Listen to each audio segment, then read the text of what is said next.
আসসালামু আলাইকুম, hello viewers, welcome to my blog channel. আমি আছি হাবিব ওয়াহিদ আপনাদের মাঝে আবার একটি নতুন ব্লগ ভিডিও নিয়ে চলে আসলাম। তো আজকের ব্লগটি কিন্তু একটি স্পেশাল ব্লগ। আমি কিন্তু আপনাদের নেক্সট পর্বে, এর আগের পর্বে দেখাইছিলাম পার্ট ওয়ানেতে যে আমি একটা ফুল বাগানে আসছি। তো এই ফুলগুলো যারা যারা দেখছেন তারা অবশ্যই তাদের ভালো লাগছে, আর যারা যারা দেখেন নাই তারা চ্যানেলটিকে সাবস্ক্রাইব করে ফেলেন, তারা দেখতে পারবেন। তো সেই ফুল গাছের রিভিউ কিন্তু আপনাদের মাঝে করে ফেলেছি। তো এখানে এটা আবার নতুন বাগান। তো এই বাগানের ফুলগুলা খুবই ছোট বা এগুলো আমি নিব ভাবছি। তো এটা কীভাবে সে যাতায়াত করেছে বা কীভাবে সে চাষাবাদ করতেছে সে সম্পর্কে আপনাদের আলোচনা করবে। তো ভিডিওটি না টেনে মনোযোগ সহকারে শোনার চেষ্টা করেন, অবশ্যই ভিডিওটি ভালো লেগে যাবে। আসসালামু আলাইকুম বন্ধুরা, আমার বাগানের ফুল আমি আপনাদের সুন্দরভাবে দেখাবো। তো আপনারা দেখতে থাকেন। এই দেখতেছেন ফুলের গাছ। তো এই যে কলি রয়েছে, কলি ফুটলে কীরকম ফুল হবে সেটা আগে দেখাই। কলি যখন ফুটবে, এই যে কলি ফুটে ফুল হয়েছে এরকম, কলিটা ফুটে ফুল হয়েছে এরকম, একটা কলি ফুটে ফুল এরকম ফুল হয়েছে।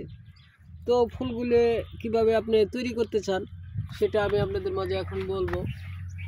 তো এই গাছটি যখন আপনি প্রয়োগ করতে চান তখন এই দেখতেই পাচ্ছেন মাটির ছালার ভিতরে ছোট ছোট করে কেটে সেলাই করে মাটি দিয়ে আমরা ফুলের বীজগুলি মাটিতে রেখে দেই। তো তারপর বেশ 10 থেকে 15 দিন পর ফুলগুলি আস্তে আস্তে জেগে ওঠে। তো তারপর একটু করে আমরা উপরে পানি ছিটিয়ে দিই যাতে ফুল গাছটি আস্তে আস্তে সুন্দরভাবে উঠে আসে। তো 1 সপ্তাহ পানি দিলেই হয়। 1 সপ্তাহ পানি দেওয়ার পর আপনি গাছটি সবসময় রোদে ব্যবহার করতে হবে। এগুলো গাছ, ফুল গাছ যে তৈরি করতে চান তারা অবশ্যই রোদের ভিতরে ব্যবহার করতে হবে। তো আমার ফুল গাছ আরও রয়েছে, সেটা আপনাদের আমি দেখাবো। তো আমার ক্যামেরার দিকে লক্ষ্য রাখেন, সেটা আপনাদের দেখাইতে পারতেছি অবশ্যই।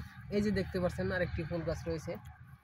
তো এখানে অনেক চারা গেড়েছি, মিনিমাম 500 থেকে 600 পিস চারা হবে।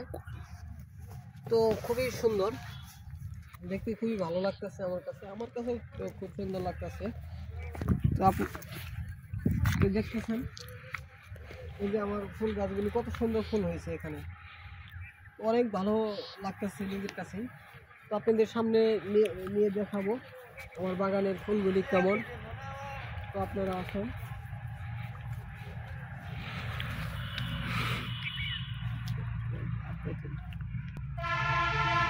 তো ভিউয়ার্স, এই ফুল বাগানের ফুলগুলো আপনাদের কেমন লেগেছে তা কিন্তু আপনারা অবশ্যই কমেন্ট করে জানিয়ে দিবেন। যারা তখন পর্যন্ত এই ব্লগ চ্যানেলটিকে ভিডিওটি দেখেছেন বা শোনাচ্ছেন তাদের প্রতি অসংখ্য ধন্যবাদ। সবাই ভালো থাকবেন, দেখা হচ্ছে নেক্সট ভিডিওতে।